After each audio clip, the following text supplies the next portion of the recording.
নমস্কার বন্ধুরা, আমি ঋত্বিক আর আমাদের চ্যানেল ভবিষ্যৎ দৃষ্টিতে সকলকে স্বাগত জানাই। বন্ধুরা, 12তম ভাবের অধিপতির বিভিন্ন ভাবে অবস্থান নিয়ে আমরা যে সিরিজটি শুরু করেছি, আজকে তার দ্বিতীয় পর্ব। এবং আমরা কথা বলবো 12তম ভাবের অধিপতি যখন দ্বিতীয় ভাবে অবস্থান করে তখন জাতক বা জাতিকা কি ধরনের ফলাফল লাভ করে থাকে।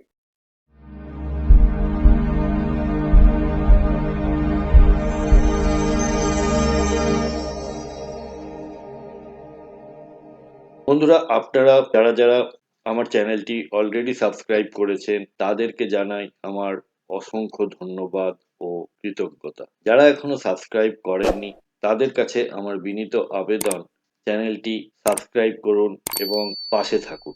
বন্ধুরা, 12তম ভাব বলতে আমরা প্রথমেই বুঝি ব্যয়, অর্থাৎ আমাদের যা খরচ সেইটা 12তম ভাব থেকে আমরা পেয়ে থাকি। তো এছাড়াও রয়েছে ক্ষতি অর্থাৎ লস, আর রয়েছে বিদেশ অর্থাৎ আপনি বিদেশের বিভিন্ন জিনিসের সঙ্গে সম্পৃক্ত থাকবেন। 12তম ভাব নিঃসঙ্গতাকেও বোঝায়। এই নিঃসঙ্গতা বিভিন্ন ভাবে হতে পারে।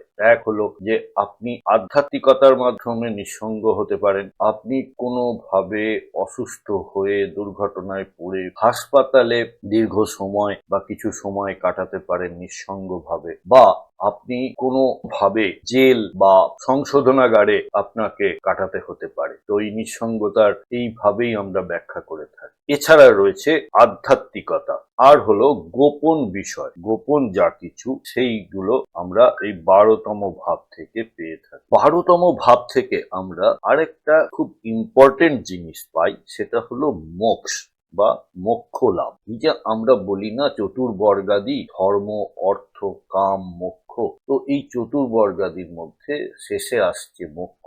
এবং আমাদের জীবনের যখন ধর্ম, অর্থ, কাম এইগুলির বাসনা কেটে যায় তখন আমরা মোক্ষের কথা চিন্তা করি। এবারে এটা সাধারণ মানুষ হিসেবে, আবার কিছু মানুষ শুরু থেকেই এই মোক্ষের চিন্তাই করে থাকেন, যারা সাধু সন্ত হন, যারা আধ্যাত্মিক জগতে বিচরণ করেন, তাদের কাছে এই মোক্ষই মূল বিষয়। বন্ধুরা, দ্বিতীয় ভাব বলতে আমরা বুঝি ধন সম্পদ, আপনার সঞ্চয়, আপনার পরিবার, আপনার বাক শক্তি বা বাণী, আপনার ফুড হ্যাবিট বা খাদ্যাভ্যাস, পারিবারিক মূল্যবোধ, আর হলো আপনার ছোটবেলা অর্থাৎ চাইল্ড লাইফ। তাহলে যখন ব্যয়ের অধিপতি ধনের ভাবে বসে তখন আয় থাকলেও সঞ্চয় কঠিন হতে পারে, পরিবারে অর্থ সংক্রান্ত ওঠানামা থেকে যায়, অর্থাৎ সঞ্চিত অর্থ যে কোনো সময় ব্যয় হতে পারে। বিদেশ বা দূরবর্তী উৎস থেকে অর্থ আমদানি বা আয় হতে পারে। বাক শক্তি বা ভাষার মাধ্যমে, বাক্যের মাধ্যমে আয় সম্ভব হয়। অর্থ আধ্যাত্মিক বা মানব সেবায় ব্যয় হতে পারে। শুভ ফলগুলির মধ্যে বিদেশ থেকে আয়, ভাষা, বক্তৃতা, কনসাল্টিং থেকে আয়, আধ্যাত্মিক কাজে অর্থ ব্যয়, পারিবারিকভাবে বিদেশের সাথে কানেকশন বা সংযোগ।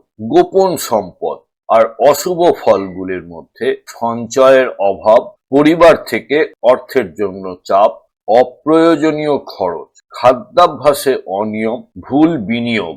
পেশাগত দিক থেকে এই কম্বিনেশনের জন্য ভালো পেশাগুলি হলো স্পিচ বা ভয়েসের ওপরে নির্ভর করে যেসব পেশাগুলি আছে, ট্রেনিং, বিদেশি বাণিজ্য, অনলাইন ব্যবসা, আধ্যাত্মিক শিক্ষকতা, হাসপাতাল বা চ্যারিটি সংস্থার সঙ্গে সম্পৃক্ত হয়ে যে কাজ। শুভ অশুভ যোগগুলির মধ্যে শুভ হলে বিদেশি সম্পদ, বাক শক্তিতে খ্যাতি, আধ্যাত্মিক উন্নতি, অর্থের সঠিক ব্যবহার, আর অশুভ হলে অর্থ জমতে না পারা, পারিবারিক দ্বন্দ্ব, ভুল ব্যয়, আর্থিক উদ্বেগ। তাই প্রতিকার হিসেবে বলি যে নিয়মিত সঞ্চয়ের অভ্যাস গড়ে তুলুন, খাদ্যাভ্যাসকে নিয়ন্ত্রণ করুন, অপ্রয়োজনীয় খরচ এড়িয়ে চলুন, অর্থ পরিকল্পনা লিখিত রাখুন, পরিবারের স্বচ্ছতা বজায় রাখুন। বন্ধুরা, আমাদের এই ডিসকাশনে কোনো পার্টিকুলার চার্ট ধরে বা গ্রহের অবস্থান ধরে কিন্তু কোনো কথা বলা হচ্ছে না। আপনার কোনো হাউসে যদি সমস্যায় থাকে বা জীবনে কোনো ধরনের সমস্যার সম্মুখীন হন, তাহলে আপনারা ভবিষ্যৎ দৃষ্টির সাথে যোগাযোগ করতে পারেন এবং আমাদের কাছ থেকে আপনারা কনসালটেশন নিতে পারেন। আপনাদের ন্যাটাল চার্ট বা গ্রহগত অবস্থান জন্মকালীন, তার সাথে দশা অন্তর্দশা এবং আগামী দিনের যে ট্রানজিট এবং তার প্রভাব, এই সব মিলিয়ে আপনারা একটি রেজাল্ট বা সলিউশন আমাদের থেকে পেতে পারেন। কন্ট্যাক্ট নাম্বার এবং ওয়েবসাইট এবং চেম্বারের অ্যাড্রেস সবই দেওয়া হলো, আপনারা সময় মতো যোগাযোগ করতে পারেন।